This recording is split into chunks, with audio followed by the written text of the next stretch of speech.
the United States government shut down, upcoming concerts, and a furry friend making a rescue. Nationally to locally, this is Clemson News Now.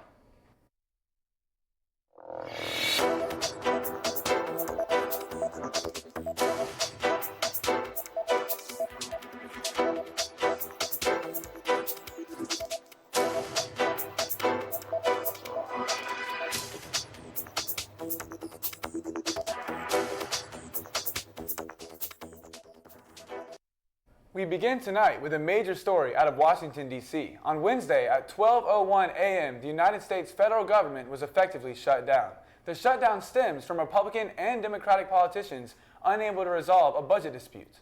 The last time the government was shut down was 35 days, lasting from December 22nd, 2018 to January 25th, 2019.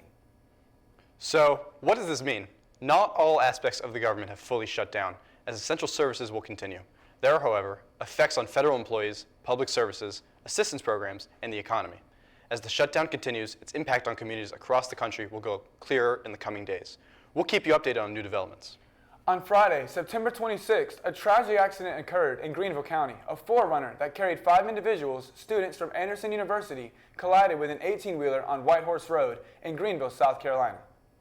The collision resulted in the 5 students being taken to the hospital for injuries. On Saturday, the 27th, 19-year-old Shane McVeigh passed away from his injuries. Anderson University President Evans P. Whitaker sent out a message expressing his condolences to the students and the families affected by the tragic accident. Whitaker asked to keep those families affected in mind, as one of the students has been released from the hospital, while another student and friend are still in critical condition. The crash remains under investigation, with updates to come. Lighter news, Clemson has been ranked the #1 public university in South Carolina in the United States rankings. This ranking is 3 spots higher than the last year's Clemson. Clemson also ranks 36th overall in public universities and 25th overall nationally, being measured among 1,700 other universities and colleges.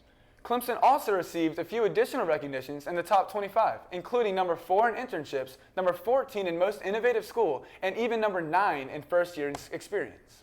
Clemson additionally received many top spots with individual programs, including number 21 for the civil engineering programs, number 12 in industrial and marketing engineering, and number 2 in its undergraduate nursing program. Clemson has received many accomplishments for its education and will continue to do so in order to secure the best ranking possible next year. Clemson's success doesn't stop in the classroom. With fall sports in full swing, the Tigers are looking ahead to strong winter and spring seasons. For more, let's head over to Jordan in sports. Jordan, what do you have for us? Thanks, Caden. As September turns to October and the temperatures outside begin to drop, sports here in Tigertown are only heating up. After a 1-3 start to the season, Clemson football had the week off with a much-needed bye, giving the Tigers a chance to regroup, fix the issues plaguing them over the first 4 weeks of the season, and start the climb back up the ACC standings. That climb begins this Saturday at noon when Clemson begins a 2-game road trip heading to Chapel Hill to take on Bill Belichick and the North Carolina Tar Heels, who are 2-2, seeking their first ACC win under head coach Bill Belichick. Kickoff at Keenan Memorial Stadium is set for noon on ESPN. Over on the pitch, Clemson United stayed hot. Clemson knocked off Cal at Riggs Field 3-1 behind goals from sophomores Wahabu Musa and Ransford Gian, as well as senior Nathan Richmond. The win lifted the Tigers to 4-2-2 on the season and gave them momentum heading into a road clash with number 13, Wake Forest. The Demon Deacons and Tigers put on a fireworks show in the first half, scoring a combined 6 goals. The Tigers ultimately broke the 3-3 tie in Winston-Salem with a Nathan Richmond goal, his 7th of the season, and gave the Tigers the ranked win 4-3. Coming off of 2 straight conference wins, the Tigers head back to historic Riggs and look to carry their momentum into a non-conference matchup against Elon.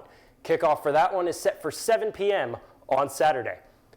On the women's side, the Tigers had a week to leave off the highlight reel as they took on the number 1 Virginia Cavaliers and the number 2 Notre Dame Fighting Irish. No real surprise, neither one of those games went in favor of the Tigers. The Cavaliers pitched a 3-0 shutout last Thursday night, and the Irish were dominant 5-1 on Sunday, dropping the conference record to 0-3-2. The Tigers seek their first conference win on Sunday as they travel up to New York and to Syracuse to take on the Orange. Kickoff in SU Soccer Stadium is set for 1 o'clock. Clemson volleyball suffered their first losses of the season and faced a tough start in conference play, taking just a single set while falling to Florida State and getting swept by Miami over the weekend. Now the Tigers will try to bounce back with a pair of road tests, but it will be much easier said than done. First in the weekend gauntlet is the number 5 Pittsburgh Panthers, where first serve in the Steel City is set for tomorrow at 7. And then the Tigers head south to Dallas, Texas, where they will be taking on the 11th ranked SMU Mustangs on Sunday at 2. It's a busy stretch ahead for Clemson athletics, and don't get lost in the shuffle just yet because crossover season is only a couple weeks away. Back to you, Tony. Thanks, Jordan. Music lovers, mark your calendars for October 24th and 25th because the Greenville Country Music Fest is back. Close to home at the CCMB Amphitheater in Simpsonville, South Carolina. And just 2 weeks from now, the two-day event will include artists like Zach Top, Co Wetzel, and Muscadine Bloodline. Visit the website at gvlfest.com for the most important up-to-date information. Not only are there concerts, but one of the biggest shows of the year has just been announced. After months of speculation, the performer of the Super Bowl 60 Apple Music halftime show has been announced. On September 28th, during the Sunday night matchup against the Dallas Cowboys and the Green Bay Packers, Puerto Rican star Bad Bunny was announced to be the headliner of the show, through a video released on social media showing Bad Bunny sitting on a goalpost. This announcement has also come with some controversy among fans of the NFL who believe he was not the best choice for the performance due to most of his discography in Spanish. However, many others, including his fans, have expressed their support for the singer and the choice to headline the event. The singer has expressed his excitement to perform not only for him, but for others by saying, quote, "This is for my people, my culture, and our history." The Super Bowl halftime show will be held at Levi Stadium in Santa Clara on February 8th, 2026, and fans are excited to see both the matchup and the lineup for the game and halftime performance. With the hurricane season in full swing, we look to our weather reporter, Gianna, who has the weather updates to stay informed this week. Well, Tigers, the fall weather is finally here, and with some tropical storm threats dissipating, we can finally enjoy the cooler weather. Looking at the tail end for this week, the highs are finally starting to drop, hitting around the mid-70s, and the weekend will be partly cloudy with lows in the mid-60s. Heading out into next week, you should pack your raincoats and put on your rain boots because Tuesday and Wednesday are going to be bringing showers and storms. That's all I have for the weather. Back to you, Kaden.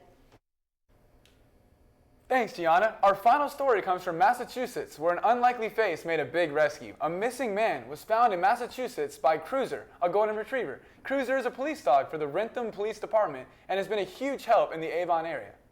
Cruiser found a 78-year-old man filed as missing 2 weeks ago and went viral after receiving a Happy Meal as a reward. Cruiser is now loved by many, and he's ready for his next adventure as a daring police dog. That's all we have for you this week. Stay tuned next week for more news. Nationally to locally, I'm Caden Hughes. And I'm Tony Amato. This is Clemson News Now.